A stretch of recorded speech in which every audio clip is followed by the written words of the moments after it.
پائیں گے پھر درجے ہم کو کیسے ملیں گے؟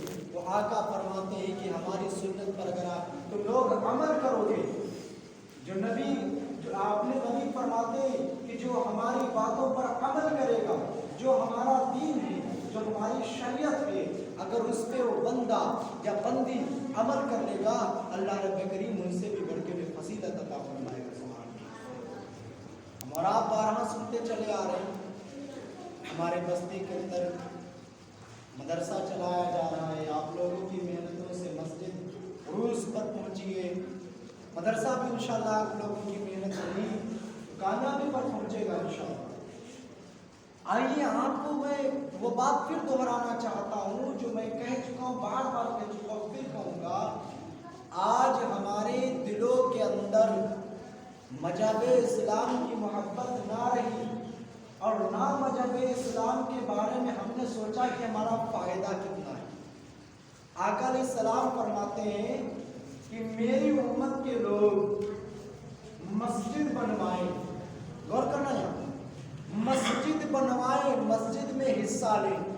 اگر کسی کی اوقات ہے کہ وہ 50,000 لگائے تو 50,000 لگائے، کسی کی اوقات اگر 50 روپے کی ہے تو 50 روپے مسجد میں لگائے، کسی کی اوقات اگر 1 روپے کی ہے تو 1 روپیہ مسجد میں لگائے۔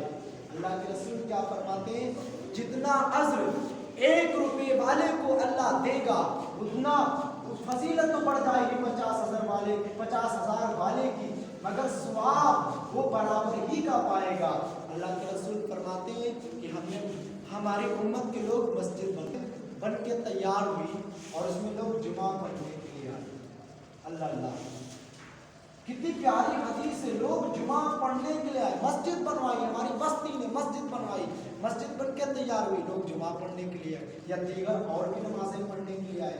اللہ کے رسول فرماتے ہیں ان کا ایک سجدہ کرنا، قیامت تک وہ مسجد رہے یا نہ رہے تم کو ان کی نماز کا ثواب ملے گا۔ سبحان اللہ، تم کو ان کی نماز کا ثواب ملے گا۔ اب یہاں پر سوچنے کا مقام یہ آتا ہے کہ مسجد میں جب جمعہ کا دن ہوتا ہے تو پتہ ہے کتنے لوگ آتے ہیں؟ کوئی گنتی تو کی نہیں جاتی ہے، تعداد نہیں کی جاتی ہے کہ 1 آئے 10 آئے 5 آئے، کوئی گنتی نہیں ہے، لا تعداد آتے ہیں۔ اور یہ بھی کوئی پتہ نہیں ہے کہ اس میں اللہ کا کوئی محبوب بندہ بھی آتا ہوگا۔ اللہ کے رسول کی حدیث ہے کہ جس جگہ پر 40 بندے اکٹھا ہوتے ہیں اس میں کوئی اللہ کا محبوب بندہ جس کو اپنی زبان سے ولی کہتے ہوتا ہے، ولی ہوتا ہے اس بزم کے اندر، اس مجمع کے اندر ایک ولی بھی ہوتا ہے۔ سبحان اللہ۔ اب آپ کوئی اقدال بھی نماز پڑھے گا، سبحان اللہ، کوئی ولی بھی نماز پڑھے گا، سبحان اللہ، کوئی اللہ کا مقبول بندہ نماز پڑھے گا، اجر کیا ہمیں مل رہا ہے؟ اجر کیا مل رہا ہے؟ مسجد میں 10 روپیے دیے ہم نے، اجر کتنا بڑا ملا کہ ہو سکتا ہے میری نماز قبول ہو یا نہ ہو۔ بولے کہ اللہ کے ولی کی نماز رد کی جائے گی؟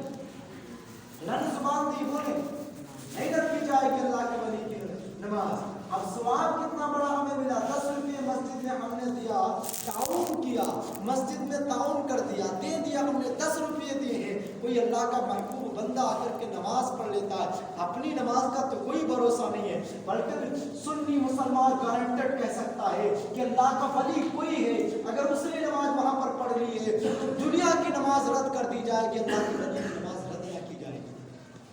کہ مسجد میں پیسہ لگانے کا فائدہ ہوا کہ لگائیں ہم پیسہ، مسجد میں کامیاب ہوا، مسجد بن کے کامیاب ہوئی، عروج پر پہنچی، اجر قیامت تک جو لوگ اس میں پڑھتے رہیں گے ثواب ملے گا۔ اگر مسجد تمہاری مٹ گئی تو جو پیچھے لوگ نماز پڑھ چکے ان کے پڑھنے کا اجر تمہیں ملے گا۔ سبحان اللہ۔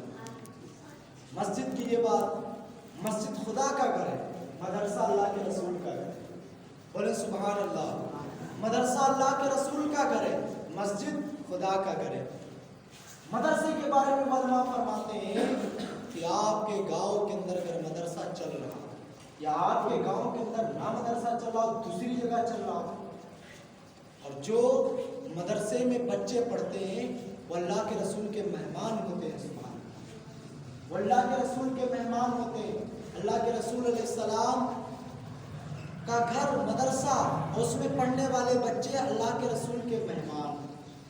علماء فرماتے ہیں کہ آپ کے گاؤں یا بستی یا کہیں پر مدرسہ چل رہا ہے، اگر ہم مدرسہ چلوانے کی نیت سے، بچوں کی تعلیم دلوانے کی وجہ سے اگر ہم نے پیسہ خرچ کیا کتنا بڑا اجر ملے گا. سوچے اور خیال کریں کہ اللہ دیتا کتنا اپنے بندوں کو. لینے پر اگر بندہ آئے تو اللہ سب کچھ عطا کرے گا. اگر ہم نہ لے پائیں تو یہ ہماری کمی ہے, ہماری خود کی کمی ہے اگر ہم حاصل نہ کر سکے رب کی بارگاہ سے. رب ہمارا دے رہا کتنا دے رہا ہے. علماء فرماتے ہیں بستی میں مدرسہ چلانے کے لیے اگر ہم نے 10 روپئے دیے یا ہم نے کسی بچے کو کھانا کھلا دیا, علماء